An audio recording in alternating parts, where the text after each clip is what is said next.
JL, puedes presentar. Muy bien. Bueno, pues nada. Bienvenidos a todos a Universo 3D, tercer podcast. Porque sea. Eso está muy bien. Tercer podcast. Ahora lo he dicho más despacio y la lengua ha pasado por donde tenía que pasar. Vale, pues aquí estamos, de nuevo, nuevamente, y como veis hay una cara adicional más que os vamos a presentar ahora.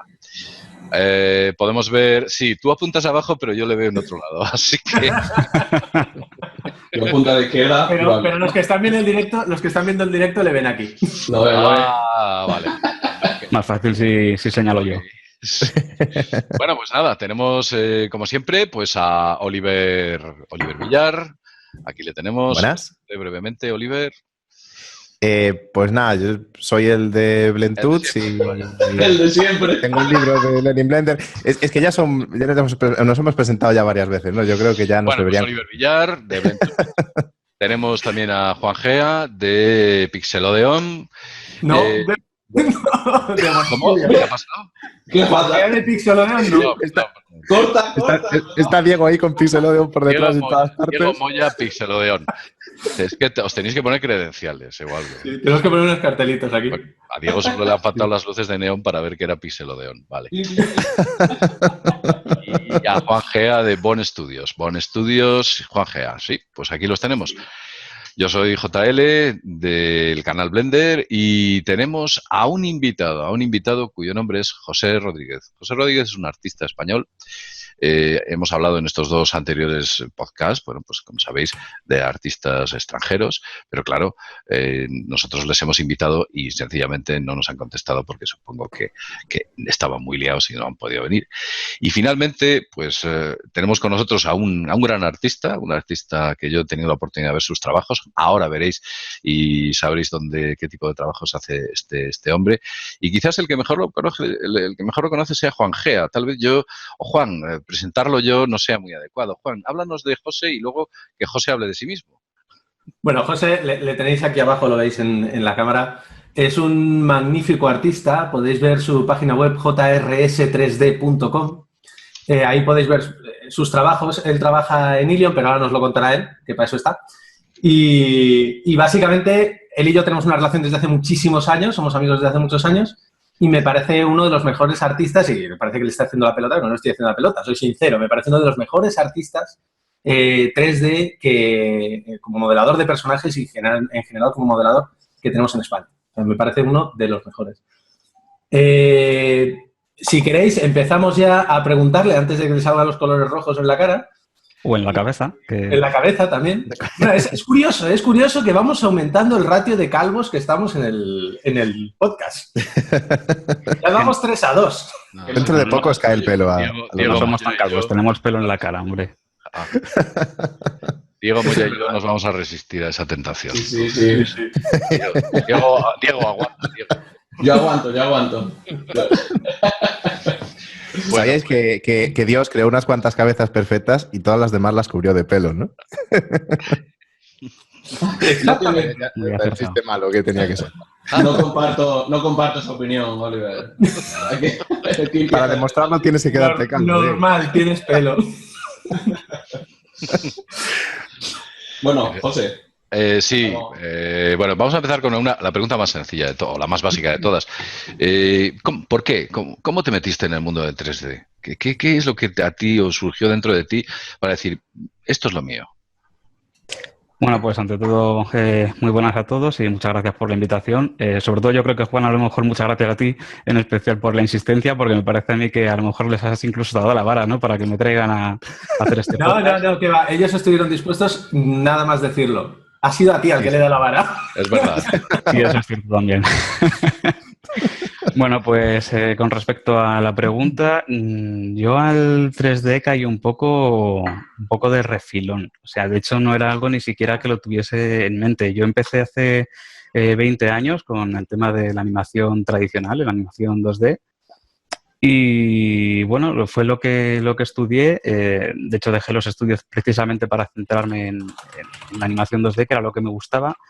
Y estuve unos años dedicado a ello. Estuve trabajando en compañías como Milímetros y demás, haciendo producciones de largometraje. Pero claro, yo veía que al final era un mundo que me resultaba, al menos por aquel entonces, estoy hablando hace 20 años casi, me resultaba bastante complicado, ¿no? Llegar a sacar una cantidad de dinero que a mí me resultase algo cómodo como para poder vivir y dedicarme a ello. Entonces, claro, después de unos añitos dedicándome a ello, como que tuve un momento así como de crisis, porque decía, realmente no sé yo si esto algún día me dará de comer. Y era porque, a ver, por aquel entonces no era ni siquiera o sea, era un dibujante relativamente normal, había muchísima competencia y aunque sí que tenía trabajo y estaba trabajando en producciones buenas, pero realmente no tenía a lo mejor la velocidad o la experiencia como para poder sacar algo de lo que realmente decir puedo vivir de ello. Entonces, bueno, después de ese momento de crisis fue cuando estuve mirando un poco el a ver hacia dónde tirar y de hecho me planteé incluso cambiar de profesión, estudiar otra cosa y cosas así, ¿no? Entonces sí que es verdad que llegó un punto en el que un antiguo colega, un antiguo compañero, me dijo, mira, hay escuelas de 3D, está saliendo esto, ¿por qué no te animas a estudiarlo? Y bueno, me vi la película de Final Fantasy, supongo que os acordaréis de ella, la de Spirit Within. Spirit Within. Era La fuerza interior. Exactamente. Era un peliculón. Yo me acuerdo que por aquel entonces yo veía a esos personajes y me quedaba ahí, o sea, pero me quedaba anodado, me quedaba con la boca abierta diciendo, no sabía que esto se pudiera hacer realmente en 3D. O sea, me parecía espectacular. Entonces ahí fue cuando dije, bueno, a lo mejor esto sí que es verdad que es otra profesión, no es a lo que me estoy dedicando, pero va estrechamente relacionado. Entonces, como veía que una cosa se complementaba perfectamente con la otra, dije, pues, ¿por qué no? Entonces, fue cuando realmente hice un cursillo de animación 3D y, bueno, la verdad es que tuve bastante suerte. O sea, yo creo que mi profesión siempre ha sido un poco predominada y guiada por la suerte. En ese sentido, me he sentido como un poco como una hoja, ¿no? Que he ido por el río y yo no he ido buscando la profesión, sino que al final como que he ido cayendo un poco, ¿no? En ciertos sitios que me han ido abriendo otras puertas y al final pues, he caído un poco donde estoy, ¿no? Digamos que la primera oportunidad que tuve para dedicarme, para trabajar a 3D, de hecho ni siquiera había acabado el curso de 3D, eran 2 años y ya en el primer curso pues dije, bueno, mira, tengo que empezar ya a rentabilizar este gasto porque al final parece que no, pero es un gasto bastante fuerte. Y pues yo lo que hacía era pues lo que, no sé si a lo mejor vosotros lo habréis hecho así, pero yo por aquel entonces, claro, era un adolescente, estoy hablando hace 20 años, y yo lo que dije fue, bueno, pues voy a ir llamando a todos los timbres, voy a ir puerta a puerta y dejando un CD. Me acuerdo que una de las compañías en las que había dejado el CD, que además era muy curioso porque yo inconscientemente yo ni siquiera sabía si buscaban gente o no, yo llamaba a la compañía y decía, oye, ¿puedo pasar por allí para dejar un CD? Y claro, nunca te ponían ninguna pega. Decía, mira, sí, déjalo aquí encima de la mesa y bueno, para tirarlo ya estamos nosotros, ¿no? Donde ya había una pila de CDs, ¿no? Esto me pasó a mí una vez. Sí, exacto. Sí, de hecho fue lo que pasó. De hecho, en Piro, por ejemplo, me acuerdo que no pasé ni de la recepción porque me acuerdo que no estaba ni siquiera la secretaria, entré y pasó un chico por allí y le dije, oye, que he venido a dejar un CD. Y me dijeron, sí, mira, déjaselo encima de la mesa y ya está. Y claro, yo dejé el CD encima de la mesa de la secretaria y no hablé con nadie, directamente me fui. O sea, era algo que tú lo ves ahora y es surrealista, era con 20 añitos, o sea, era muy, muy raro. Y fue curioso porque me acabaron llamando de Piro Studios para hacerme una entrevista y lo más gracioso de todo, y ahí es donde digo lo del tema de un poco la suerte, no me contrataron por cómo hacía 3D. Me contrataron porque al supervisor le había gustado mi parte de 2D que tenía en el CD y yo metía todo, o sea, mi primer CD era un popurrí de cosas y además súper absurdas y muy locas todas. O sea, ¿qué quieres decir? Que llegaste al mundo del 3D fluyendo, ¿no? A través de las avatares de la vida más que buscándolo, en realidad. Sí, ya te digo que fue un poco fortuito, porque realmente tampoco era algo que yo dijese, bueno, a ver, esto seguro que con esto voy a conseguir trabajo de de 3D. No, era como de, bueno, como era joven, inconsciente y no pensaba mucho en las cosas, era como de, bueno, yo lo suelto y si salta la rana, pues que salte. Y de hecho fue gracioso porque ya te digo, en la entrevista el propio supervisor me dijo, mira, tienes 2 carpetas, una de 3D, otra de 2D. La de 3D no me gusta nada, vamos a dejarla a un lado. Y eso para un puesto de 3D, ¿eh? O sea, fue muy curioso. Y No, probablemente vio tu potencial. O sea, al ver el 2D vio el potencial que tenías. es que eso es una cosa además que yo creo que también es bueno que la gente vea, ¿no? Que realmente muchas veces nos centramos en algo y a lo mejor la oportunidad la tienes por otra cosa completamente ajena a lo que estabas preparando, ¿no? Entonces, ya te digo, a mí el supervisor que la verdad es que le debo muchísimo porque prácticamente toda mi carrera, al menos la que tengo hasta ahora, nació ahí, como quien dice. Puedes decir su nombre si quieres, ¿eh? No está prohibido. Se llama Juan Garraza. Le llamamos Empiro JB. Y fue muy curioso porque él me llegó y me dice, mira, la parte de 3D no me gusta nada, pero la parte de 2D, pues tiene algo que me interesa. Explícame un poquito en qué te basas para hacer esto. Luego ya él me dijo una cosa que a mí la verdad es que me aclaró mucho el por qué había tomado esa decisión y tenía mucho sentido, ¿no? Era como de, el software se aprende en un mes o un mes y medio dándole caña todos los días, pero en cambio el tener una base artística detrás tardas años en tenerla. Entonces, él prefería a alguien que tuviera esa base artística, aunque no tuviera tanto esa parte técnica, porque sabía que esa parte técnica tarde o temprano le ibas a acabar pillando. Entonces, la verdad es que ahí fue yo creo que una apuesta por su parte y ahí tuve muchísima suerte, vamos. Entonces, bueno, ya te digo, en Piro empecé trabajando en el Strikeforce, en el Comandos ese que hicieron en primera persona. Y la verdad es que, bueno, yo ahí en principio lo que hacía eran pues escenarios, hacía props, hacía pues, vehículos, hacía ese tipo de cosillas. De hecho, ahora que digo lo de vehículos, para que os hagáis una idea, la prueba que hice, para que veáis mi nivel tan bajo de 3D con el que llegué, yo me acuerdo que la prueba que me hicieron hacer era hacer un Opel Blitz de la Segunda Guerra Mundial, en low poly, y yo me acuerdo que tuve que llamar un fin de semana a mi profesor de 3D y decirle, ¿dónde está la herramienta para mapear? No sé mapear. No he tocado nunca, no sabía dónde estaba en el menú. O sea, creo que eso ya indica el resultado, ¿no? Era una catástrofe asegurada. Bueno, Yo decía, bueno. He visto alguno de tus trabajos, por ejemplo, La Bruja, ¿no? La Bruja en la cual interviniste. Es Sí. un trabajo de una animación ahí. ¿Qué fuiste tú? Me parece que estás como modelador o diseñador 2D, 3D. La verdad es un buen trabajo, el argumento está bien y qué demonios, tiene 1.700.000 visitas solo en YouTube. Es decir, es bastante interesante. Es un mediometraje así cortito y bueno, pues me parece que en base a todos los trabajos que he tenido la oportunidad de ver, no sé si, Juan, ¿se puede superponer algún trabajo de José para que la gente vea? Sí, tengo por aquí. Vea, ¿sabes? Voy a compartir la pantalla, así lo veis vosotros también. Sí. Perfecto. Vamos a ver. Por aquí lo tenemos, esta es la web. Y aquí podemos ver si nos vamos a trabajos profesionales. Hombre, tú has nombrado La Bruja. Está aquí La Brusa. Pero algo que todavía conocerá más la gente, obviamente, está de Jones.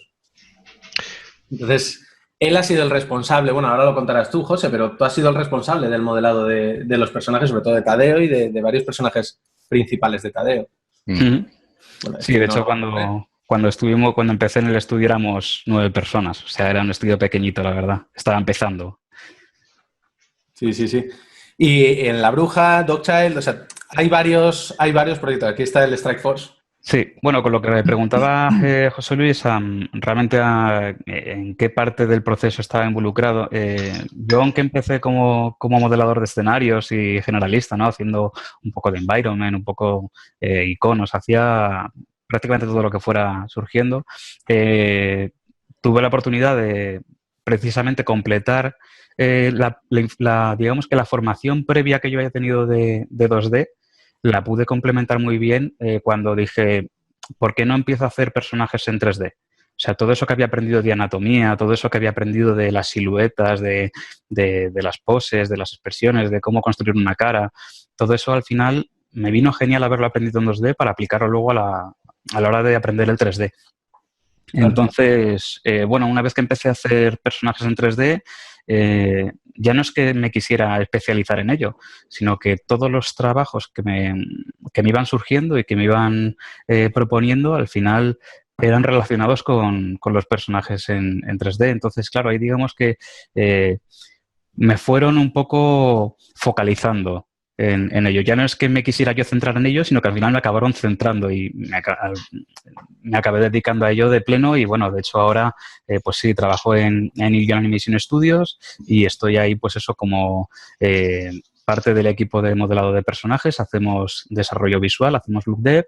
Y luego otra cosa interesante que ahí, de momento por ahora soy el único que lo está haciendo en el estudio, y es cojo los personajes de mis compañeros y los míos, y lo que hacemos es yo los preparo y hacemos una impresión en 3D con una impresora de resina que tenemos en el estudio. Entonces, bueno, la verdad es que esa parte es, yo creo que la más agradecida de todo el proceso. Cuando ves tu personajillo ya que tenías previamente en el monitor y lo ves ya físico, lo puedes tocar y demás, eso es espectacular. Pues muy bien. Espero, la verdad es que eres todo un artista. A mí me parece que tus trabajos son muy buenos. Además, utilizas un abanico importante de software, como pueda ser Max, como pueda ser ZBrush. Bueno, pues... me falta uno, que empieza por B. Tengo que empezar a meterme con él. Te falta Blender, ¿no? Te falta Blender. Falta Blender por meter en el proceso. Hemos metido un infiltrado, pero bueno. Lo tengo pendiente. Te hemos invitado para ver si te convencemos de... Sí. Estoy convencido, ¿eh? Lo que necesito es tiempo para pegarme con él realmente, pero tengo interés. Hay una cosa de la que siempre hemos hablado mucho, José y yo, bueno, en el grupo de WhatsApp que tenemos, siempre hemos hablado mucho, y es cómo Blender puede ir evolucionando dentro de la industria. Obviamente, José es una persona que está completamente dedicada a una labor, que es el desarrollo de personajes, el modelado de personajes. Y su herramienta principal de trabajo ni es Max, ni es Maya, ni es ninguna otra que no sea ZBrush. O sea, las cosas son así. Entonces, ¿qué ocurre?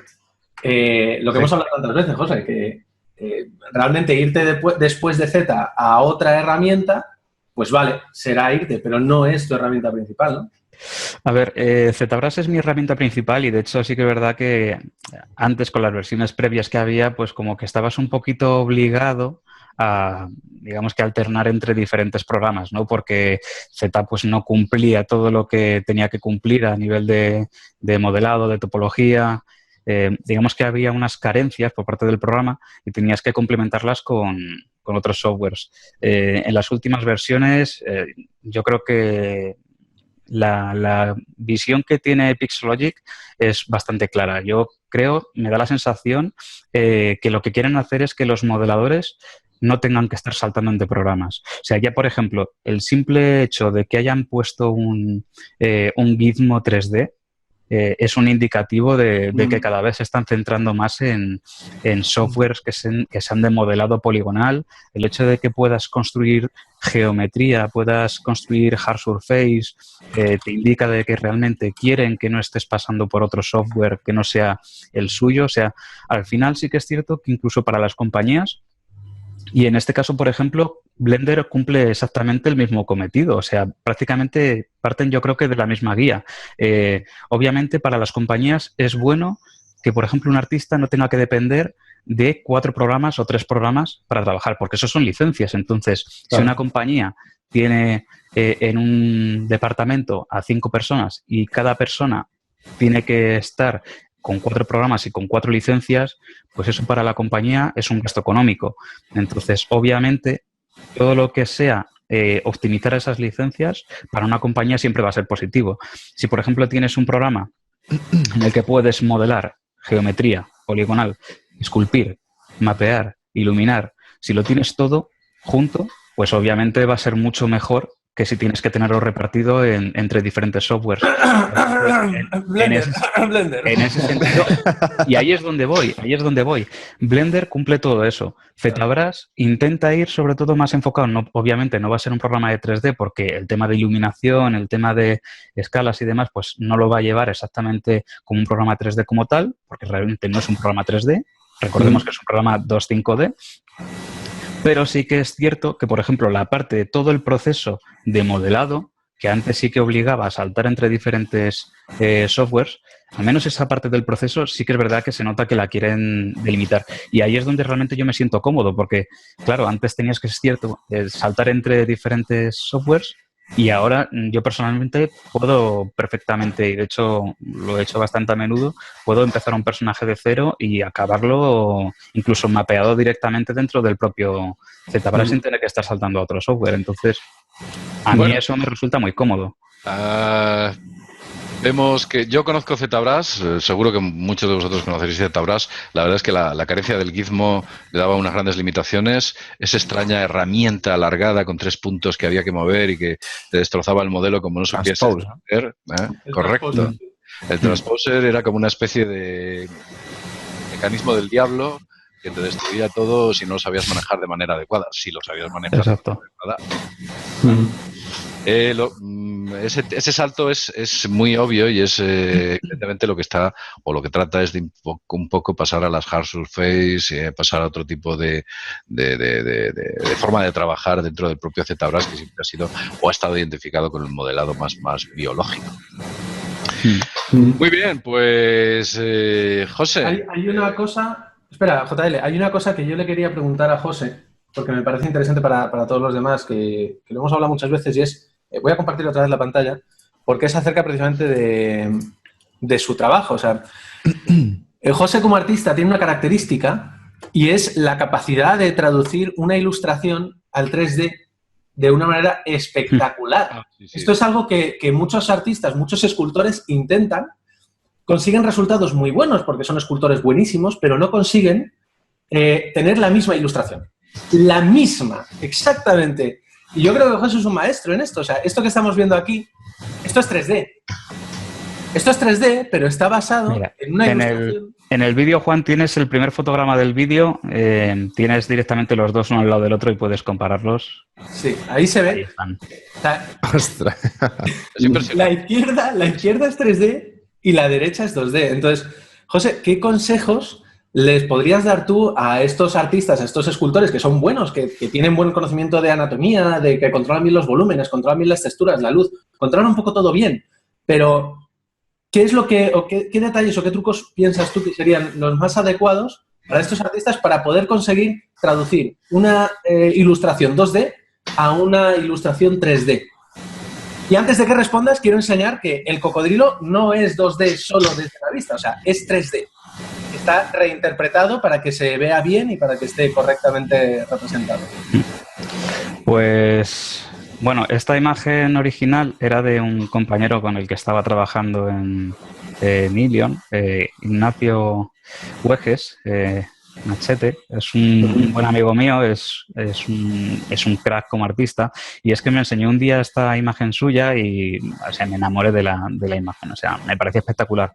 Y esto lo hice básicamente porque para mí era como un reto, ¿no? Yo siempre que hago algún trabajo quiero que sean algo que me pueda aportar, y en ese sentido lo que quería era ver si podía acercarme todo lo posible, al menos todo lo que pudiera, al acabado final de esa imagen, ¿no? Entonces, consejo con respecto a lo que preguntas, Juan, si te das cuenta, en las imágenes que estaba mostrando, abajo del todo, había una que se veía una especie como de low poly al lado del dibujo original. Vamos a ver. Que yo creo que esa es... La volumetría, el encaje abajo del todo. Abajo del todo. Sí, está aquí. Eso es. Esto, para mí, yo creo que el mayor consejo que se le puedes dar a la gente que quiere hacer este tipo de cosas esto es lo más importante. El que encajes bien la cámara y que no pueda luego haber falseos o partes que no te vayan a encajar porque la perspectiva sea diferente o porque el FOV sea diferente. Si tienes esto, el resto es trabajar sobre lo que tienes. O sea, yo lo que suelo hacer es me encajo una perspectiva pues a base de geometrías muy sencillas, con un plano, para ver si la perspectiva encaja con lo que realmente estoy buscando. Y ya una vez que tienes esto encajado, es trabajar casi con respecto a cámara. Empiezas a estirar, por ejemplo, en el tema del hocico del morrillo del cocodrilo, pues lo que hice fue tirar hacia arriba y obviamente cuando te pones en perspectiva y te das cuenta de que el morrillo no solo se ha ido hacia arriba, sino que se ha ido hacia el fondo. Pues ya entonces ahí lo que vas trabajando es un poquito de, vale, pues ahora voy a darle, con lo que he estirado, voy a darle una coherencia, una lógica, una estructura, de manera que realmente eso pues se convierta en el morro realmente que yo quiero hacer. Y al final es un poco jugar con las dos cosas, ¿no? En trabajar, por un lado, con respecto a cámara, con una transparencia, de manera que puedas ir ajustando sobre el diseño las formas y los volúmenes. Y luego, por otro lado, rotar muchísimo. Porque hay muchas veces que yo he visto modeladores que rotan muy poquito a la hora de esculpir, a la hora de trabajar, y creo que eso es un fallo, porque de hecho tengo incluso compañeros que dicen, no, es que realmente en ZBrush la iluminación no ayuda para que se vea bien el volumen. Y es cierto. O sea, realmente los materiales que tiene ZBrush, fíjate que yo soy súper fan de ese programa, pues me encanta Es que son básicamente matcaps. Lo que pasa es que matcaps por selección, pero son básicamente matcaps. Sí y no. Porque en MatCap, digamos que es un material que ya tiene incluida una iluminación que está guardada dentro del propio material. Yo directamente, como me gusta trabajar, es con un material skin, como si fuera con un color tipo arena, que a mí me da la sensación como de tierra. Lo que pasa es que las sombras que genera ZBrush son sombras falsas, no son sombras reales y no hay un material que yo diga... Me da la sensación de tener un buen 3D. Entonces, ¿qué pasa? Que no llegas nunca a ver realmente un volumen claro, ¿no? De cómo es la pieza. Si estás trabajando en detalle fino, no lo llegas a ver bien. Pero si rotas muchísimo, donde antes veías una sombra, de golpe ves un volumen y ahí te vas dando cuenta de si realmente lo que estás haciendo tiene coherencia o no tiene coherencia. Y si sumas un poco todo, ¿no? Es decir, por un lado estoy trabajando una base que ya está colocada con una perspectiva en su sitio, con una forma y una dirección correcta, y por otro lado estás trabajando unas formas que a ti te resultan cómodas y que tú ves que realmente está quedando bien, al final es un poco también el criterio que vayas teniendo a la hora de esculpir. Y eso es comparar mucho y sobre todo yo creo que otra cosa que sería a lo mejor importante remarcar es tienes que ser súper autocrítico. O sea, súper autocrítico. 3 minutos, que tenemos unos temas por delante y se nos va. Claro, es que a mí me da escoba y... No, es que empezamos a hablar de consejos y tal, y es que hay muchísimo camino por hablar. Hay muchísimo. Bueno, además es que se le ve una emoción porque es que lo vive, le gusta. Está trabajando en algo que le gusta y además... Sí. Se ve claramente que los resultados que obtiene son fantásticos. Si no te gusta esto... Es que esas cosas no las haces sin que te guste. No sabes. No, es que si no te gusta esto, no te dediques a esto. Exacto. Sí, al final tienes que dedicarle muchas horas, mucha pasión y si no te gusta, como estás diciendo, es imposible. Yo, antes de que pasemos al siguiente punto, me gustaría hablar con José, comentarle que, bueno, lo primero, felicidades, me encanta tu trabajo, me parece... yo soy muy del rollo tuyo, ¿vale? Me encanta del perfil de los que hay aquí. Yo creo que soy el más parecido a ti porque el modelado es lo que más me gusta, ¿vale? La parte más... Lo vivo, ¿vale? Igual que tú. Y el tema del cartoon me parece brutal, la comparativa del diseño con el modelo, genial. Sí que siempre hay una pregunta, me hacen mis alumnos mucho, el tema de los tiempos. Tiempos con el que trabajas, tiempos para poder realizar una imagen. Depende mucho también del tiempo que lleves dedicándote a esto, la experiencia que tengas, pero más o menos para que se hagan ellos una idea y para que puedan entender que esto no es hacer pim pam pum, bocadillo de atún, ya está hecho y fuera. ¿Cuánto tiempo sueles tardar o cuánto tiempo le sueles dedicar a un trabajo personal y a un trabajo profesional? Es decir, en Ilion, cuando te mandan a hacer un modelo y si lo tuviese que hacer personal, ¿cuánto tiempo la comparativa entre uno y otro?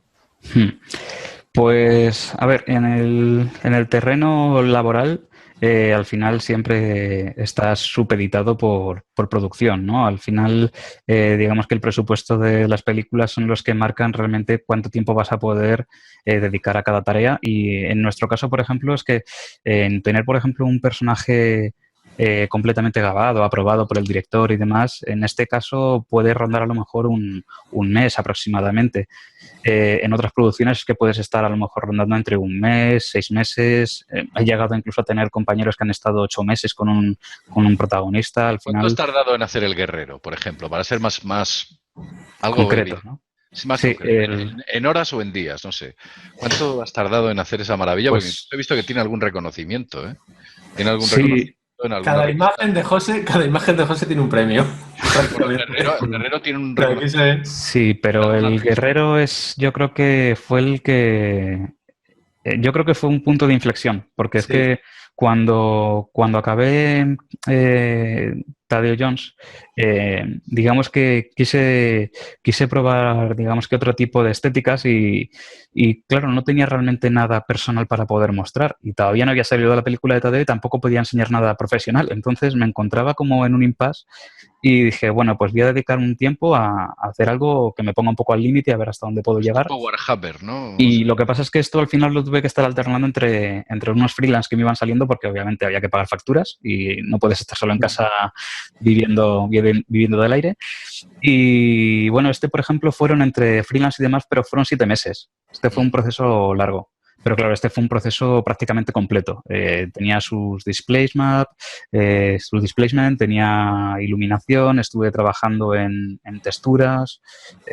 Digamos que fue un proceso... Y yo recuerdo que fueron Sinceramente, 7 ahora meses. yo creo que ya me pilla más mayor, pero no me apetece estar 7 meses con un modelo en mi tiempo libre, la verdad. Pero fueron 7 meses, pero hay que decirlo, o sea, no fueron 7 meses trabajando de constante, o sea, de continuo. Fueron 7 meses en los que a veces conseguías tiempo en una semana, a lo mejor cuánto dedicabas por semana. Pues para que te hagas una idea, había días que echaba 1 hora, había días que echaba 45 minutos y además es que es un problema muchas veces el tema de hacer cosas en casa porque a mí me gusta mucho hacer cosas en casa porque realmente es donde haces los temas que a ti te gustan, Claro. es donde realmente te puedes explayar y no tienes ahí esos filtros, ¿no? Porque, a ver, en las películas pues se trabaja muy bien, haces cosas súper Son más o chulas. menos unas 250 horas de trabajo, ¿no? Pues... Si has dicho 7 meses, 1 hora... No sabría decirte, porque es lo que te digo. También No había siempre fines de semana, trabajabas. también había fines de semana que queríamos quedar con él para ir al cine y tal y cual, y nos decía, no, que tengo que trabajar en esto. O Y sea, es que cierto, ¿eh? estos O sea, sábados, ya lo sé, claro, esos sábados cuando era te vuelves obsesivo con algo es crucial que continúes con él, porque yo hay una cosa que tengo clara y es, si frenas un proceso de algo que estás haciendo en tu casa, como digas, bueno, lo retomo el mes que viene, no lo vas a retomar. Exacto. Pero ni el mes que viene ni al siguiente. Sí, sí, sí. Entonces, si estás picado con un proyecto, para adelante con él y no pares. Pues es un gran trabajo, ¿eh? Sinceramente. Bueno, muchísimas gracias. En cuanto a Warhammer, de lo que mejor he visto. O sea, pero sí. Pues si esto es lo que eres capaz de hacer ahora, ¿qué harás dentro de unos años? Dios mío, te vemos en ILM o en algún sitio parecido. No, sí, ya podría estar, lo que es que no está porque no quiere. Pues, pero que le llamen, que le van a convencer. Aquí se ve muy bien en España, la verdad. Sí, es verdad. Y si os parece, una última pregunta y pasamos a... Pues sí, porque nos quedan 20 la gente está loca. La última pregunta, yo creo que es muy importante. Siento mucho haberme comido el tiempo. Hombre, No, que no, Jolín, él es el invitado, tenemos que aprovechar. Para eso está. No sientas nada. Una última pregunta creo que es muy, muy importante para la gente que nos está escuchando. ¿Hay trabajo en España de esto? ¿De esto te refieres a 3D en general, personajes? De todo, en general, en la profesión, si es simplemente un boom, como están hablando del boom, una burbuja como la inmobiliaria, pero en el 3D, que mucha película, pero de repente va a ir todo en picado, demasiada gente que se dedica a esto, bien pagado, no pagado. Hay que ser, yo creo que realistas y a mí, por ejemplo, alguna vez sí que es cierto que incluso algún padre me ha escrito por Facebook para preguntarme, oye, es que mi hijo se quiere dedicar a esto y tal, y yo no le quiero quitar nunca la idea a nadie de que se dedique a esto, porque al contrario es una profesión que si te dedicas a ello es porque te gusta y está claro que si te dedicas a ello y lo vives, para ti no va a ser al final un trabajo, porque lo vas a disfrutar cada día. Pero sí que es cierto que hay que ser realista en el sentido de que pues hay mucha gente que se quiere dedicar a ello y por desgracia no tenemos una industria como pudiera ser en Vancouver, que sales de un estudio y a la vuelta de la esquina tienes otro. Entonces, trabajo para todo el mundo hay. Pero la cuestión es, hay que saber buscarlo y, sobre todo, la gente se tiene que esforzar cada vez más porque esto al final, pues obviamente, cuando el estanque está tan lleno de peces... Trabajo y trabajo es lo que... Eso es. Y sobre todo que muchas veces la gente se pone el objetivo, muchos estudiantes se ponen el objetivo de que desde el principio quieren llegar a una empresa grande ya, a la primera de... Y eso no es porque dices... Tú perfectamente, bueno, por ejemplo, Oliver, tú, o sea, José Luis, tú lo estás diciendo. Antes, por ejemplo, decías, nos hablabas de un proyecto en el que tenías a lo mejor un pequeño interés, una pequeña inquietud. Esa misma inquietud la puede tener incluso alguien con conocimientos que pueda incluso coger del propio Internet. O sea, decir, me apetece tener un proyecto propio y no necesito realmente un soporte de un estudio para poder desarrollarlo. No necesito a lo mejor una gran compañía para poder desarrollarlo. O sea, ahora mismo cualquier estudiante se puede generar, se puede crear una compañía indie. Hay proyectos que son de Kickstarter que son muy chulos, también se pueden desarrollar de esa manera. O sea, trabajo siempre puedes conseguir de una manera o de otra. La cuestión es ser imaginativo. Si no consigues llegar a lo mejor a donde quieres llegar y sobre todo no ponerte metas desde un principio a las que te puede resultar muy difícil llegar porque parece que me da la sensación de que muchas veces se rechaza estar con estudios pequeñitos porque se quiere llegar directamente a un estudio grande y a lo mejor lo que hay que hacer es pasar por esos estudios pequeños primero para poder luego llegar fuerte al estudio grande. Sí, entonces... Sí, es así. Hay una cita muy curiosa, no sé si todos, o si conocéis a un astrónomo que se llama Carl Sagan, se llamaba, porque murió hace años. Hombre, ¿cómo no? Carl Sagan contaba que cuando era un niño con 8 o 9 años, le preguntaba a su padre, bueno, hijo, ¿qué quieres ser de mayor? Y Carl Sagan decía, hombre, pues a mí me gusta el espacio, yo quiero ser astrónomo. Y le decía a su padre, no has entendido la pregunta. ¿Qué quieres ser de mayor? Como diciendo que ese tipo de... Eso no podía ser un trabajo, ¿no? Pues quiero decir que hay mucha gente que no llega a entender que un trabajo dentro del mundo 3D es una labor de pasión, de que te guste, de que estés ahí metido, que sigas y todo aquello que tienes dentro de ti lo puedas sacar y pueda disfrutar el resto de las personas de ello. Pues en realidad... desde mi punto de vista, creo que el mundo del 3D va a más, está en un proceso de eclosión imparable, porque prácticamente todo es 3D. Es más, antiguamente, cuando veíamos, por ejemplo, ¿os acordáis? Cuando había estas famosas series de televisión, en muy pocas series había 3D. Ahora entras a Netflix y en muchas de las escenas han metido 3D dentro de sus series. Ya se está usando el 3D y al final, bueno, pues el 3D prácticamente será para todo. Publicidad, ilustración, series, cortos, prácticamente para todo. Quiero decir, el 3D es algo que está en eclosión. ¿Quiénes triunfarán más? Pues aquellos que hayan trabajado más, aquellos que tengan más dentro de sí, quieran sacarlo, no sé, supongo que serán aquellos que tengan un estilo muy propio, supongo que será como los antiguos artistas de los antiguos pintores, ¿no? Que también tardaban 7 meses en hacer sus grandes obras y realmente les quedaban para la... O años. Aún estuve el otro día leyendo sobre un artista que estuvo, no sé si 12 años o algo así, haciendo unos murales. Y al final, de hecho, murió y los dejó sin terminar. Sí, bueno, Leonardo funcionaba igual, que no cogía algunas de sus obras y en los ratos libres pues se ponía ahí a hacer aquello y al final pues nada, realmente por ejemplo Leonardo hay muy poquitos cuadros, pero los pocos que hay son fantásticos. Bueno, José, pues yo te invito a que te quedes con nosotros porque vamos a hablar de un tema que, aunque tú sabemos que no conoces muy bien Blender, que solo has visto la cáscara desde fuera, Blender... Nosotros te invitamos a que lo vayas a conocer más intensamente, pero Blender está experimentando una serie de cambios importantes y es algo de lo que vamos a hablar ahora. Recientemente se ha anunciado una pequeña revolución que va a suceder en el paso del Blender 2.7X a 2.8.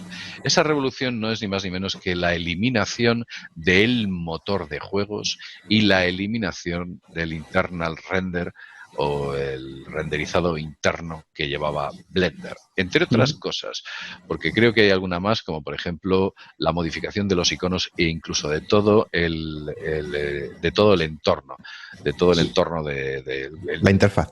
De todo el GUI, sí, de toda la interfaz. Eso hará... Siempre se ha conocido a Blender como un programa para aquellos que empezaban muy duro, muy rígido, muy poco amigable, así lo denominaban, pero una vez que te vas metiendo dentro, es como cuando te lanzas por una pista, pues vas cogiendo carrerilla. Y yo pienso que este tipo de cambios, no sé si van a ser positivos o negativos, o cuál es el futuro para el game, el motor de juegos, porque posiblemente haya sorpresas, o cuál es el futuro de los iconos. No sé, vamos a hablar un poquito de ello. Por ejemplo, Oliver comentaba algo de los iconos, ¿no? ¿Qué está pasando? Hay una revolución en todo lo que es el entorno. Sí, bueno, lo que han hecho muy recientemente, hace unos días solamente, creo que la semana pasada, y ahí está Juan compartiendo la pantalla, han incluido unos iconos en la interfaz que, bueno, lo que antes teníamos en la barra de herramientas, que es la región que estaba en el visor 3D a mano izquierda, que donde teníamos todas las herramientas, ¿no? De mover, rotar, extruir, todas estas cosas. Ahora, además del nombre, van a tener un icono. Y esto pues ha causado mucha polémica, ¿no? De repente pues ha habido mucha gente que ha dicho que no le gustaban los iconos, otros que han dicho que eran muy grandes, que ocupaban mucho más que antes.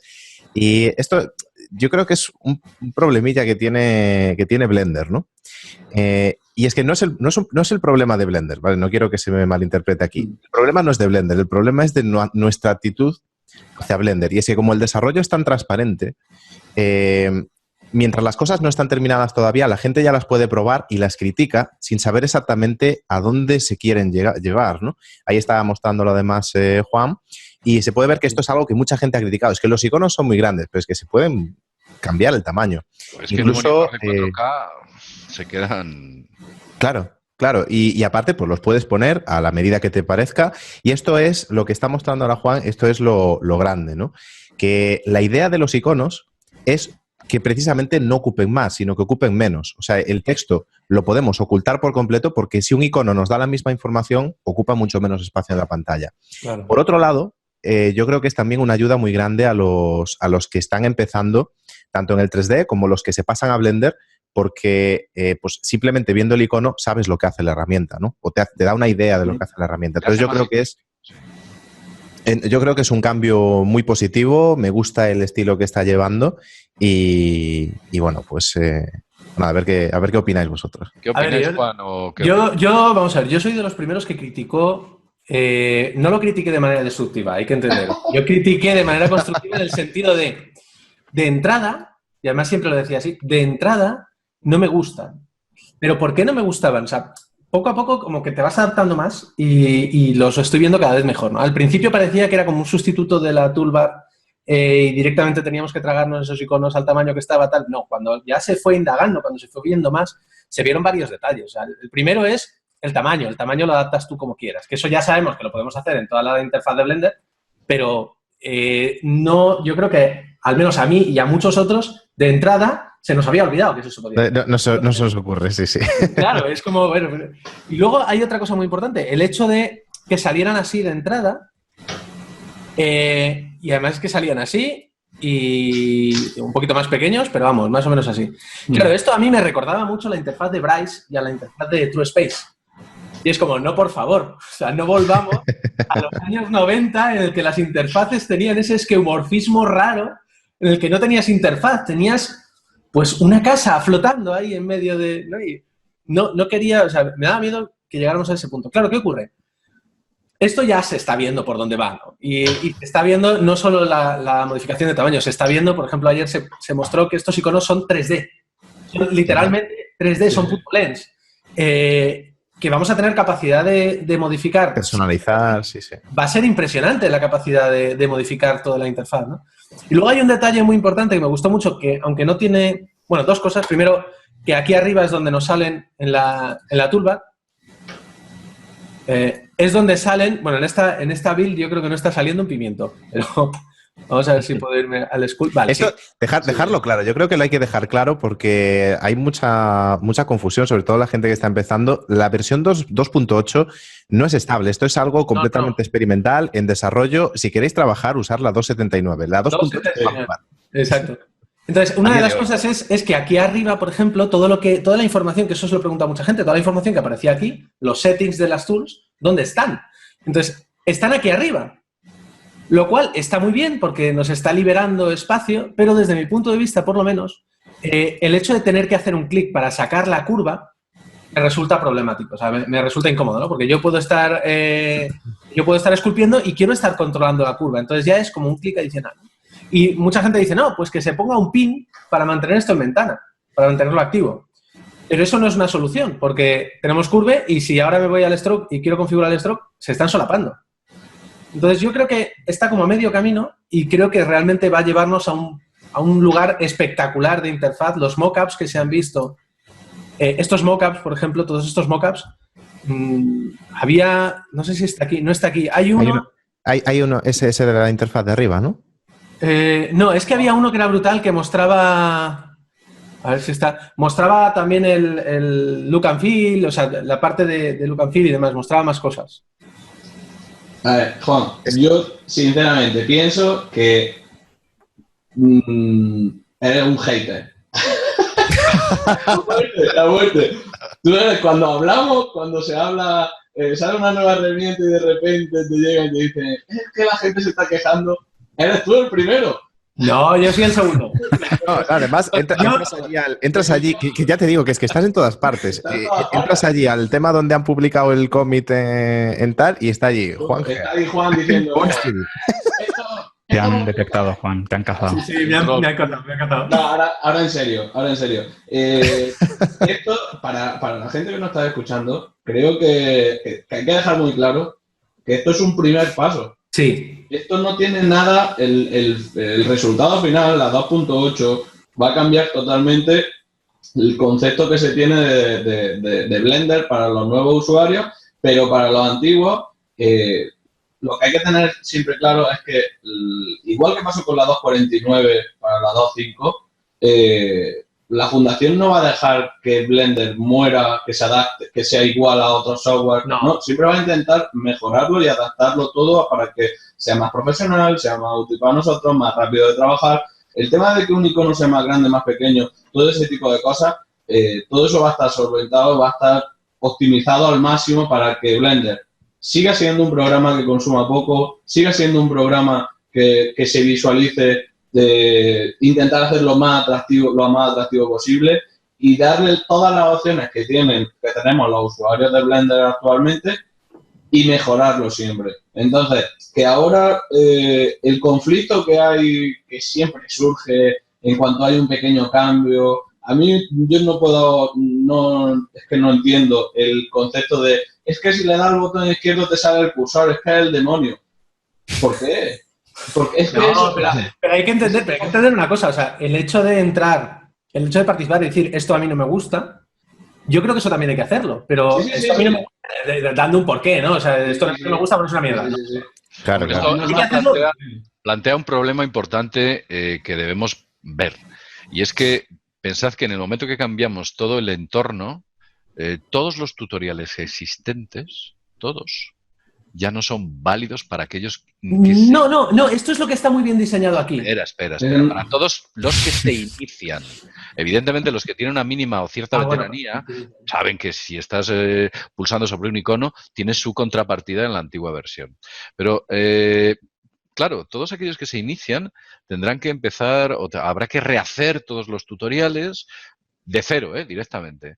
Porque la gente que está empezando no. Hombre, para eso está la iniciativa 101. O sea, precisamente 101 lo que aspira es a, por un lado, tener un espacio de trabajo en Blender muy adaptado a los que están empezando en el 3D y, por otro lado, también es toda una iniciativa de formación, por lo que yo tengo entendido. Entonces, va a haber una formación muy importante respecto a las bases de cómo empezar, de dónde están las cosas y yo estoy convencido de que en esa formación van a dar claves de cómo enlazar, o sea, cómo saber que esto que está aquí ahora en la 2.8, en la 2.79 lo encontrabas aquí. Y luego una de las grandes cosas, hay dos cosas que yo veo súper buenas, y es una, el workflow basado en teclado, que es el principal que tenemos ahora en la 2.79, sigue estando y sigue siendo el mismo, no cambia, y eso me parece clave.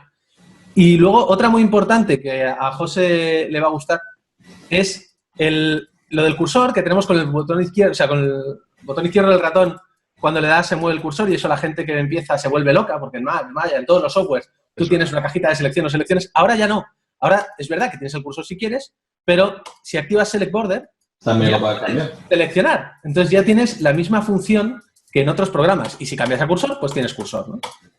Es como que la herramienta que seleccionas ahí al lado izquierdo es la herramienta que se ejecuta cuando tú haces clic izquierdo. Sí, es que además ha cambiado la herramienta, bueno, yo creo que deberíamos hablarlo en otro, pero ha cambiado la herramienta, el concepto de herramienta activa, o sea, han cambiado muchas cosas que son evoluciones buenísimas y que yo creo que todas esas quejas, entre comillas, que tienen muchos artistas que están en otros softwares, que se están quejando de esos softwares constantemente, ¿no? Y Odín Fernández lo diré, de Mercury, hablaba precisamente de cómo él en Mercury está utilizando Blender y cómo es una fiesta cada vez que Blender peta. Pero no es porque sea una fiesta porque peta a menudo y cada 2 por 3 hay fiesta, es una fiesta porque no peta nunca. Y los de Max están constantemente quejándose de que está petando. Es que peta muy poco, ¿eh? Muy Sí, poco. es muy estable, es muy estable. Hombre, la 2.8 no, la 2.8 peta por todos lados. Pero la estable, o sea, la 2.79 es muy estable. Y yo creo que estas mejoras van a traer muchas ventajas y van a atraer a muchos artistas ya profesionales. Y al fin y al cabo yo creo que cuantos más profesionales estén utilizando esta herramienta, más va a evolucionar la herramienta, porque más seguros se van a sentir los estudios a la hora de implementar Blender como su herramienta principal, porque van a tener fuerza de artistas a los que contratar. El objetivo principal de la 2.8 no deja de ser el quitar y limpiar lo que es Blender de herramientas, como puede ser, que ahora si queréis lo hablamos muy rápidamente, el tema de quitar el motor de renderizado, el Render Blender, ¿vale? Y el Game Engine, limpiar Blender, actualizar y dejarlo lo más profesional y adaptado más al mercado profesional que ahora mismo, ¿vale? Es un paso que tiene que dar, sí. Tiene que darlo, si quiere evolucionar, si queremos, no podemos estar siempre quejándonos de que es que los usuarios, la empresa no cogen Blender o los profesionales no usan Blender, si no se adapta a determinadas cosas que está pidiendo también la industria. Entonces, para mí la 2.8 tiene una pinta genial. Sí. Va a ser una revolución bastante, bueno, esperada por la comunidad de Blender hace ya mucho tiempo, pero muy sorprendente para la industria, porque la idea de también trabajar con espacios de trabajo distintos, que te va a cambiar la interfaz, pero es que lo que estamos viendo ahora es una ilusión, es que Blender 2.8 va a ser muy diferente a lo que estamos viendo ahora. Esto es un esqueleto de base donde se está construyendo Blender 2.8. Realmente esto no hay un cambio muy importante también. Nosotros nos hemos concentrado en los iconos y que es verdad que los iconos van a dinamitar a todos los tutoriales para la gente que se inicie en Blender y para la que no, quizás. Para la gente que se inicie en Blender habrá que empezar prácticamente de cero y para la eliminación del motor de juegos. El motor de juegos nunca llegó a tener el éxito que debía haber tenido. En Blender nunca lo consiguió. Ellos sabían que tenían muchos hándicaps. Leí hace ya bastante tiempo, más de un año, unas declaraciones de Rosenthal diciendo este motor de juegos va a cambiar mucho y le vamos a dar un golpe de mano absolutamente distinto a lo que tenemos en la actualidad. Suponemos que se creará con el tiempo un motor de juegos que incluya Android, que incluya Mac OS, que incluya, por supuesto, pues todas las plataformas, capaz de exportar a múltiples plataformas. También es muy posible que siga utilizando Python, posible no, casi con total seguridad. Y eso, bueno, pues va a ser también otro salto muy importante y ahí le va a dar un toquecito a Unity, entre otros. Ahí le puede dar un toque. ¿Tú crees que realmente se va a recuperar el proyecto del motor de juegos? Yo no lo tengo claro. Yo creo que no. El objetivo final de Blender, el objetivo final es el motor de juegos. Fíjate lo que... Yo creo que eso era. O sea, cuando todo empezó, el objetivo fue ese. Pero a día de hoy, yo creo que el objetivo final de Blender es producción de películas. Sí. A ver, yo opino que Yo opino que el motor de juegos, o sea, aunque se hizo algún videojuego con el motor de videojuegos de Blender. Frankie, por ejemplo, y hay otros cuantos. Frankie. Claro, que de hecho fue un proyecto que, lo comentaba el otro día, Frankie no solo fue un proyecto para el motor de juegos, sino que fue un proyecto que también trajo muchas mejoras a Blender en sí, ¿no? O sea, la visualización de mapas de normales, por ejemplo, en el visor no se podía hacer antes. ¿Qué pasa? Yo creo que el motor de juegos de Blender lo que hacía muy bien era dar la posibilidad de crear contenidos interactivos. Ya no estoy diciendo videojuegos AAA ni nada de esto, pero yo recuerdo creo que era Pablo Vázquez, en una Blendiveria, al final de todo mostró que la presentación con las diapositivas y todo la había hecho en Blender en 3D. Sí. Y claro, para este tipo de cosas muchas veces tener algo que te permita esa interacción está muy bien. Y yo creo que esto sí se va a recuperar porque sería una pena no aprovechar el potencial que tiene Eevee para esto. Entonces, quizás no al nivel que puede alcanzar Unity o Unreal, pero yo creo que algo sí se va a hacer por ahí. ¿Pero tú crees que existiendo Burst 3D, Blend for Web, Unity, Unreal, Godot... Yo creo que no. Yo creo que lo que se va a hacer es aprovechar Eevee, evidentemente para hacer interacción en tiempo real, porque donde le están metiendo para la 2.8 muchísimo trabajo, pero como meter un motor de juego o un interactivo, es que creo que han tomado la decisión de quitarlo y creo, para mí sería un error retomarlo, porque lo fuerte de Blender, además que ya lo estuvieron diciendo, que teniendo Godot también, que está a un nivel muy alto y está evolucionando bastante alto, es como un poco competir realmente con algo, con otro software libre y tal. Sí. Vamos a profundizar en lo que realmente necesita la industria, que es hacer compatible, por ejemplo, todo el tema de rig, animación, evolucionarlo, hacerlo más parecido a Maya con nodos, para que dé un salto global Blender, que es lo que tiene que hacer. Además hay un branch aparte que se está desarrollando, que aparte de la fundación, para seguir, no va a morir. El ABG, ¿no? VG. Sí, va a seguir, lo desarrollarán aparte, pero bueno, no creo, al final no se va a llamar Blender Game Engine, no se llamará de otra manera, pero trabajará sobre la misma base. Pero para mí, hablando un poco en general ya no solo centrarnos en Game Engine y Blender Internal, hablando un poco en general, creo que es bueno, aunque suene muy duro, pero creo que es bueno ir quitando lo que no se utiliza, lo viejo, y renovarlo. Sí, quitando cargas. José, por ejemplo, José Rodríguez... No soy de la misma opinión, ¿eh? Sí, pero... ahora lo comentamos, pero que nos dé su punto de vista, ya que tenemos aquí a José, que ha utilizado mucho software aquí en la industria.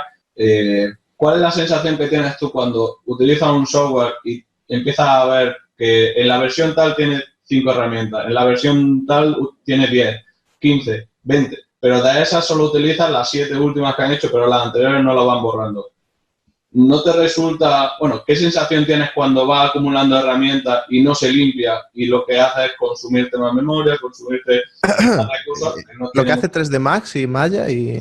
no quería decirlo, pero ciertamente eso, cuando tú utilizas todas las Max lo hace mucho. Claro. Creo que es lo lógico, para mí es lógico que si queremos tener un software liviano, un software que corra 24 frames por segundo y que vaya bien, tienes que quitar cosas, no puedes pedir y sin quitar. No sé, José, coméntanos. Hombre, a ver, sí que es cierto que yo os estoy escuchando e intento no intervenir demasiado porque obviamente no es mi terreno, ¿no? Entonces sé que ahí obviamente vosotros controláis bastante más, pero sí que es cierto, a ver, yo por ejemplo teniendo la vista relativamente virgen de lo que es Blender, lo que estoy viendo a mí me encanta, me parece que tiene un interface que es súper cómodo, súper intuitivo, me parece además que es bastante chulo. Pero, por ejemplo, lo que tú estás diciendo sí que es cierto que yo lo he vivido en otros softwares y es incómodo. Es incómodo porque al final, por ejemplo, en el caso de ZBrush, las actualizaciones, no sé si estaréis muy al tanto de cómo van las actualizaciones que meten. Hablo de ZBrush porque es el programa o el software con el que yo realmente más trabajo y es el que más conozco y es el que más puedo comentar, ¿no?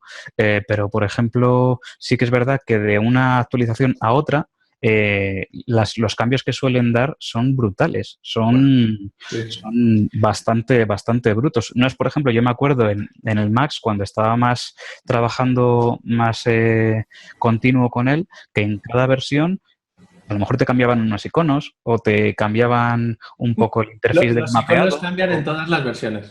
Sí, pero claro, pero me refiero que... personas dedicadas a eso. que te hacían cambios que eran relativamente nimios, o sea, eran cambios muy, muy, muy sencillitos, ¿no? Y dices tú, bueno, realmente tampoco no me está aportando un gran interés, ¿no? Para aprender ciertas cosas, porque es que dices, realmente tampoco hay tanto más que aprender. En cambio, por ejemplo, en ZBrush sí que es cierto que meten muchísimas cosas, pero que es un poco lo que dice Diego, que al final de 25 cosas que están poniendo, te acabas aprendiendo 4, esas siguen estando para el futuro, y cuando te quieres dar cuenta han metido otras nuevas y esas siguen estando ahí, y al final dices, están molestando porque ocupan un espacio que podría perfectamente ocupar una herramienta que a lo mejor sería más útil, y en cambio, no sé, creo que sí que es cierto que hacer de vez en cuando una limpieza de cosas que no van aportando nada nuevo y que a lo mejor se han quedado un poco ya incluso hasta antiguas. Yo, por ejemplo, hay una cosa que nunca entendí, y es por qué siguen manteniendo el edit mesh en el Max por defecto, cuando tú en cuanto importabas una pieza lo primero que hacías era convertirla a edit poly. Era como de... Eso es un ejemplo muy bueno. Bueno, yo os voy a dar un dato que solo con esta cifra vais a entender por qué se va a recuperar el motor. El año pasado, la industria del videojuego movió 108.900 millones de dólares, con una capacidad de crecimiento brutal. Si me decís desde aquí que porque ocupa un poquito de memoria, el motor de juegos lo van a eliminar... No creo que sea. No, pero no es por eso, Rosenthal cometería el mayor error. No. Pero mira, te voy a poner varios ejemplos. Porque nosotros hacemos 3D renderizado y tal, y hacemos videojuegos para industria, o sea, serious games, pero hacemos videojuegos. ¿Por qué yo no, a la hora, por ejemplo, de hacer el cambio radical de Max Maya a Blender, por qué no he cogido y dije, vale, pues ya le perdías al río y nos vamos con el Blender Game? ¿Y por qué estamos utilizando Unity y Unreal? Y incluso, ¿por qué no utilizamos Godot? Que es un motor que yo creo que es muy potente. Bueno, porque hay varias cosas. Blender no te exporta a otras plataformas. Pero no solo es eso. Godot sí. Godot, por ejemplo, exporta a otras. El problema no es ese. El problema es que yo necesito soporte para esto. Pero mañana necesito soporte para una plataforma que tengo ahí detrás, que es para andar en VR. Y pasado necesito para unos guantes. ¿Quién da ese soporte? Ese soporte no lo da la Blender Foundation, o en el caso, por ejemplo, de por qué no utilizo Godot, no lo da el equipo de desarrollo de Godot. El soporte para las Vive o para Oculus lo da Oculus o lo da HTC. El soporte para los guantes lo da la empresa de los guantes, por ejemplo, los guantes que llaman Senso VR, lo da la empresa de los guantes, y el soporte de la plataforma, que la que tenemos aquí es el Virtualizer, lo da la empresa del Virtualizer. ¿Y a quién va a soportar el Virtualizer, HTC, Senso? Nada, eso llega, te hacen un add-on y ya está, solucionado. No, el problema es que no pueden, porque, por ejemplo, no se puede integrar en Blender SteamVR. De eso nada, por temas de licencias. Python tiene librerías. No, pero el problema son las licencias. ¿Y quién va el problema de SteamVR... Si soy propietario de un hardware, ¿cómo voy a impedir que mi librería no sea accesible a un programa de esta naturaleza? ¿A qué vendrá? Porque el GPL te obliga a que tu librería, tú la puedes poner gratis como casi todos los SDKs, pero tu librería tiene que ser 100% código abierto, y eso no lo quieres hacer. Claro. Porque ahí está la propiedad intelectual de tu empresa. Código abierto. De hecho, ahí ha habido varios problemas también con temas de la integración del FBX y... Claro. De hecho, por ejemplo, GLTF es una gran esperanza para sustituir a FBX, porque FBX ha sido un trabajo de chinos que ha sido financiado por Epic Games, que es curioso, pero ha sido financiado por Epic. Y FBX, la exportación e importación de FBX en Blender, no utiliza el SDK de Autodesk. Que el SDK es abierto y que tú puedes utilizar, abierto entre comillas, tú puedes utilizarlo gratis en tu software, pero las librerías no son abiertas. Bueno, entonces no lo puedes implementar. No voy a entrar en discusiones. Esto va a quedar para el futuro y vamos a ver quién tiene razón y quién no tiene razón. Yo aquí estoy entre los dos bandos, porque por un lado opino lo mismo que Diego. No, hay que mojarse, Olivera. No, pero te digo por qué. Te digo por qué. Yo opino lo mismo que Diego, pero al mismo tiempo yo creo que la comunidad, o sea, con todo lo del Blender Game Engine, esto al final, Blender lo bueno que tiene es que la comunidad aporta cosas, y yo estoy seguro de que va a salir por ahí algún desarrollador que va a decir, pues a mí me apetece traer el Blender Game Engine y meterlo con Eevee, porque es que para un desarrollador yo creo que Eevee es muy jugoso. Pero ya lo están haciendo, un PGE es lo que hace. Sí. Pero ya no estamos hablando, pero es que no estamos hablando de alguien de la comunidad que lo pueda desarrollar, sino estamos hablando de la misma fundación que ellos han decidido que la línea en la que tiene que trabajar la fundación para desarrollar la 2.8 es una. Y está clara, que es para la producción. Sí, pero yo creo que sí que he visto algo que de momento, ahora mismo, no tienen planes de retomar el desarrollo de esto, pero porque ahora mismo están súper centrados en el Code Quest y en hacer Blender 2.8 estable. Pero de cara al futuro, sí que han mencionado algo de que aprovechando el potencial de Eevee, quizás no hacer un motor de videojuegos de la leche, pero hacer algo que permita interacción, sí que yo creo que sí que se puede plantear. Y sí, yo creo que lo vamos a ver. Claro, pero son dos cosas diferentes. Yo estoy totalmente de acuerdo con eso, en el que va a haber temas de interacción, porque Eevee te lo pide. Es que simplemente tú, bueno, José, para no sé si sabe algo de lo que es José Rodríguez, lo que es Eevee. Eevee es un motor de render o previsualizador en tiempo real. El viewport nuevo que os he enseñado. El viewport nuevo que prácticamente es como si estuviese dentro de un game engine, ¿no? En tiempo real. Sí.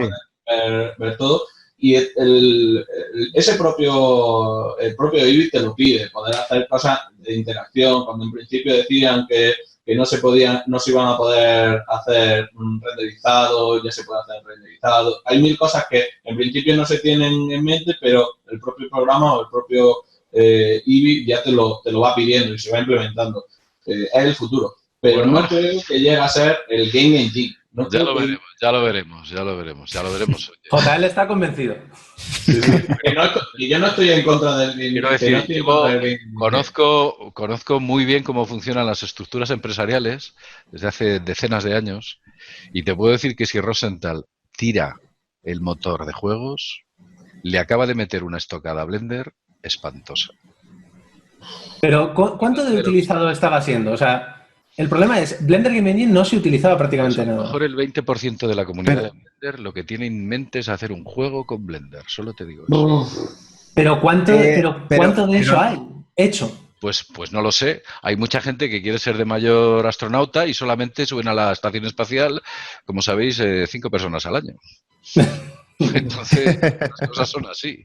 Quiero decir, hay mucha gente que quiere hacer un juego y al final no lo hace. Pero evidentemente, si te abren la puerta o te dicen, mire usted, si pasa por aquí tiene esa posibilidad, pues no lo sé. Pero vamos, yo te digo que conociendo lo que conozco y viendo que realmente la cifra de crecimientos está en el mundo del videojuego, que Rosenthal no haga esto. Claro, pero ¿qué es lo que está también apostando mucho la fundación? La fundación, bueno, no solo la fundación, sino la empresa de desarrollo de videojuegos. Están poniendo pasta para Blender, para desarrollar, para que Blender sea compatible cada vez más con Unity, con Unreal y con cualquier motor de videojuegos, para que sea el programa que se utiliza para generar todo el contenido gráfico y exportable totalmente a esos software.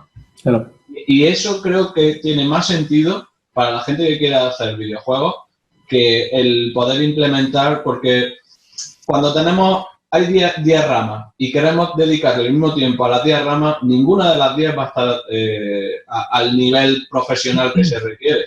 Si en vez de coger 10 ramas, cogemos 5, serán muchísimo mejores esas 5, que luego la comunidad trabajará sobre las otras 5 también. Y tú piensas que si no existiera una alternativa de código abierto de calidad, yo vería más lo que tú estás diciendo. Pero claro, Godot ha tenido un impulso y ha tenido un boom y está consiguiendo unas calidades que yo creo que Godot es precisamente por donde se va a ir hacia, o sea, el camino a seguir para sustituir Blender Game Engine. En el chat decían, se va a trabajar en la implementación de Godot dentro de Blender. Bueno, lo que han dicho es que han quitado el motor porque es incompatible con Eevee. Porque el código tiene 18 años. Eso es lo que han dicho. Claro, han limpiado. Que sería un lastre muy grande. Limpiar código es, quiero decir, dentro del proyecto de Blender 2.8 sería pues prolongarlo un año entero más, limpiar ese código. Y entonces yo imagino que lo limpian y a partir de ahí formará parte de un proyecto futuro que quizás en 2 o 3 años, no más de 3, veamos un motor de juegos funcionando. Tomamos nota. Me voy a poner aquí un recordatorio. Y dentro vamos a coger y vamos a guardar, vamos a poner una nota dentro de 3 años que nos suene. No sé. Hombre, JL, Yo considero que algo vamos a ver. Yo lo apuntaría. Yo estoy tan seguro, fíjate, como de que en esta mano tengo una raqueta de tenis. Está bien. Yo pienso que sí. Para los que estén escuchando solamente y no vean el vídeo, ha levantado un bolígrafo, ¿eh? Exacto. No, estoy convencido. Yo creo que Rosenthal, vamos, si yo fuera él, lo tengo muy claro. El futuro tiene que ir por ahí. No le queda otra posibilidad. Es como, pues no sé, amputarle a alguien 2 dedos y pensar que va a hacer lo mismo. No es. Creo, desde mi punto de vista. Pero si le amputas 2 dedos y le pone un tercer brazo. Hay una cosa que he descubierto muchas veces.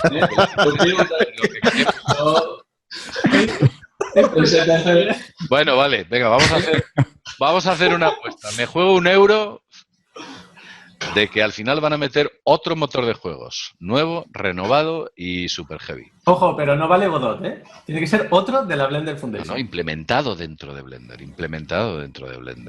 Vale, yo te recojo la apuesta. Claro, pero si es que yo le he oído las declaraciones a Rosenthal hace 1 año y pico. Decía que el motor de Blender el motor de juegos era un fracaso y que había que rehacerle totalmente. Eso. Pero se ha apostado solo €1, ¿no? No está muy convencido. No estamos. Yo. A lo mejor es que no tiene mucho dinero. Luego pierdo y no te de la casa o algo así. Los papeles. Hombre, me juego €1, me puedo jugar más. A ver, yo no. Estoy dispuesto a subir la cifra hasta donde queráis. He dicho €1 para ser accesible. Venga, €1, 1 céntimo. Bueno, aquí queda este programa para el futuro, ya lo veremos más adelante. Si tengo razón o realmente al final la razón la tiene Diego, quiero decir. Diego, te estás pareciendo a mí. Estás un poco hater con lo del Game Engine. Qué mala influencia. Bueno, vamos a pasar a otra parte del podcast. Ya hemos hablado mucho sobre el futuro de 2.8, que es increíble. Blender va a dar un salto que le va a hacer, si no profesional, prácticamente profesional. Si no lo es ya, pero bueno. Lo es, te lo aseguro. Lo es. Y yo creo que el salto que va a dar les va a poner contra las cuerdas a mucho software profesional. Mirad lo que os estoy diciendo. Pero bueno, independientemente de todo esto, ¿os acordáis que hace 2 podcasts, o sea, el podcast número 1, hicimos una propuesta de a ver quién era el que diseñaba un logo bonito para Universo 3D? Porque no teníamos logo. Ni tenemos logo, ni banda sonora, ni tenemos presupuesto, no tenemos nada. Aquí en Universo 3D estamos como estamos. Bien. Y parece ser que ha habido una serie de personas que amablemente, a través de Blender Chart, bueno, pues han mostrado una serie de trabajos intentándonos ayudar en búsqueda de ese logo que necesitamos, claro, evidentemente. A ver, ¿quién es el que nos muestra el trabajo? ¿Compartes tú, Diego? Pasándolo todo. Vale. ¿Qué trabajos son los que han estado pasando? Adelante. Un segundo, no lo tenía yo preparado por aquí, no sé. Tranquilo. Mientras tanto, podemos ver por aquí algunos comentarios que están diciendo. Carlos Olmo decía que tenemos que apostar un aporte a la Blender Foundation. Es decir, que gane el que gane, que vaya a la Blender Foundation. Ah, por supuesto. Bueno, nada, €1. Un céntimo ahí. Y es más, vamos a pedir que vaya al desarrollo del Blender Game Engine. Con €1 no sé si podrán hacer mucho. Pero... Bueno, pero oye, se va sumando. Vale. Ahí está. Bueno, ese es una de las propuestas que nos hicieron, que por cierto tiene una variante. Hay una variante en circular, el fondo circular, y le ha quitado el mástil al micro en la variante circular. Que bueno, le da otro carácter y nada, vamos a pasar, a nosotros nos ha parecido pues bonito, todos nos han parecido bonitos, evidentemente. Bueno, pues no sé si queréis comentar algo, pues una especie de universo, un átomo, unas moléculas, electrones girando alrededor, los colores naranja, azul y blanco, característicos de un software de código abierto que hay para 3D. Aquí vemos otro. En este caso también, tenía muchas variantes. Este tiene 3 variantes. Tenía 3 variantes. No sé si luego también hay una versión definitiva, pero básicamente son los 3 con un degradado en la curva, marcando lo que es un poquito más los volúmenes del espacio, en escala de grises. Sí, exacto. y colocando un universo de fondo. Aquí vemos otro logotipo que, bueno, pues, en fin, tiene con una el cierta micro. Está como más centrado en el concepto de podcast, ¿no? Aquí vemos otro, es también bastante interesante. Ha intentado, yo creo que dibujar aquí una galaxia, una flame o sencillamente no sé, algo así, y desde luego pues nos ha colocado universo 3D. Vemos este es un diseño también bastante interesante, en el cual, bueno, pues ha unado utilizando la O final, jugando con lo que es el propio podcast, 3D, etcétera. Tiene dos variantes, una en oscuro y otra en claro. Las dos son muy, muy interesantes. Pasamos a la siguiente. Esta, bueno, pues... también tiene dos variantes. Tiene dos variantes, efectivamente. Y, bueno, pues también nos ha parecido interesante. Todas nos ha gustado. Todas las propuestas que nos habéis hecho nos han gustado a todos.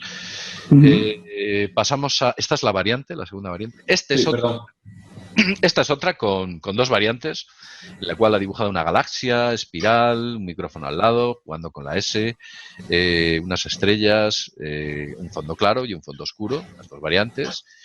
También es interesante. Esta es, bueno, pues digamos que más clásica, ¿no? Vemos el 3D, me recuerda, pues... Me recuerda bastante a ciertos libros de 3D que aparecía ese tipo de imágenes. También interesante. Y yo no sé si queda alguna más. ¿Queda alguna más? Creo que una... Esta es la variante si lo vemos por aquí teníamos la otra. Es verdad, exacto. Que tiene esa variante. Ah. Bueno, hombre.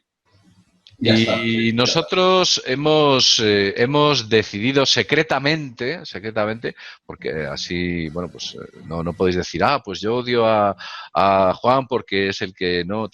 Secretamente hemos decidido, todo el mundo me odia a mí porque soy un hater. Entre todos.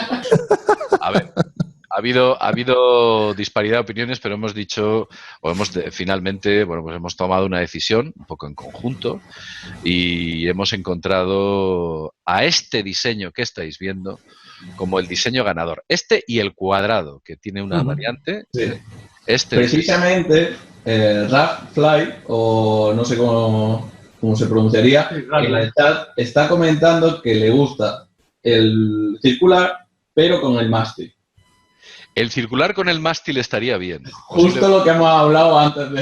Efectivamente. empezar. Lo ha clavado. Sí. Bueno, pues... yo creo que estaría bien comentar muy rápidamente un poco por qué nos hemos decidido por este, ¿no? Sí.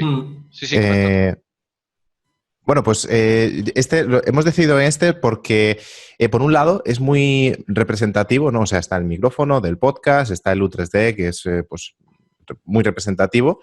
Tenemos el texto también cuando queremos ponerlo en grande, pero si se quiere poner en pequeño, el círculo con el micrófono se ve muy claro y es una silueta muy, muy limpia y sirve para utilizar como icono, ¿no? Entonces, esta simplicidad y que nos permita o sea, es muy versátil, ¿no? Entonces yo creo que por esto. Los otros algunos eran muy alargados, muy anchos o con muchos elementos que a lo mejor si los ponemos en pequeño no funcionan tan bien. Este incluso en pequeño, solo con el círculo y el micrófono, es reconocible, ¿no? Que es al final las características que llaman la atención en un logo. Entonces, pues por eso hemos seleccionado este. Bueno, pues... no sé, darle un agradecimiento enorme a todos por vuestro trabajo. Habéis hecho un trabajo fantástico, nos han gustado todos. Por supuesto, nos ha parecido excepcionalmente mejor, entre otras cosas por las características que ha dicho Oliver. Es muy fácil incorporarlo dentro de cualquier iconografía o icono, debido a que la propia forma en sí impacta. Cualquiera que vea eso sabe exactamente qué es lo que está viendo y qué programa sería. Y bueno, pues creemos que ese es el más adecuado. Y como he dicho antes, gracias a todos. Aquel que haya hecho este diseño, ¿cómo se llama? César Rojas Figueroa. Bueno, pues César, sería interesante que nos pasase una imagen en alta resolución o el máster con el que ha hecho el diseño para poder nosotros, bueno, pues efectuar las escalas, las variaciones para los distintos programas que vamos a hacer. Agradecérselo muchísimo y evidentemente la autoría siempre va a estar ahí. Cuando desarrollemos un poquito más el programa, pues, estaremos en el momento que podamos hacer web o diferentes elementos, pues siempre va a estar ahí tu nombre. Evidentemente, el esfuerzo y el tiempo hay que reconocerlo. Efectivamente. Claro, cuando nos hagamos millonarios por este programa, la lejanía del tiempo, ¿os acordáis de aquel tipo que diseñó? Sí. El euro que José Luis. ¿Os acordáis del euro que perdió José Luis? Pues